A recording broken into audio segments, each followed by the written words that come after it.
Kur pazūd sievietes enerģija? Runāsim konkrēti par 5 cēloņiem. Pats pirmais cēlonis tā ir kontrole un sasprindzējums. Dēļ tā, ka sieviete ļoti daudz uzdevumu, pienākumu, kurus viņa tur pati uz sevīm. Otrais cēlonis tie ir iekšējie konflikti starp gribu un vajag, kas paņem visu enerģiju un noved pie emocionālās izdegšanas. Trešais cēlonis tās ir nospiestās emocijas, sajūtas, jo tās vai nu vispār nav svarīgas, vai viņai bailīgi parādīt sevi patiesu. Ceturtais, tās nav rūpes par sevi, jo viss tiek atdot citiem cilvēkiem, tā skaitā arī enerģija.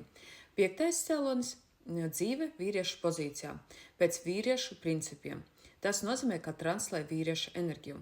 Pirms mēs turpinām tālāk, noteikti ieej manā mājaslapā un paskaties webināru Laimīgas attiecības.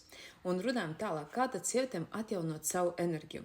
Tas notiek 3 līmeņos. Pirmais - fiziskā līmenī notiek darbs caur ķermeni. Otrais - psiholoģiskā līmenī darbs notiek caur uzskatiem un pārliecībām. Un trešais līmenis - garīgā līmenī caur vērtībām un to būtību.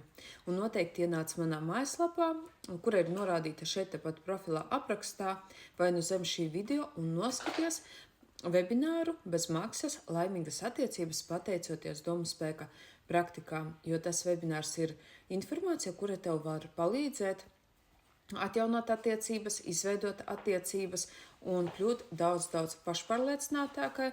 Tā skaitā arī tu sapratīsi, ko darīt, lai tava enerģija nekur nepazūd, lai tu vienmēr esi sievietes enerģijā, nevis pārēj uz vīrieša enerģiju. Tas ir ļoti svarīgi un būtiski, it sevišķi mūsdienās. Nevis strādāt ar vīrieša enerģiju, bet tieši ar sieviešu enerģijām.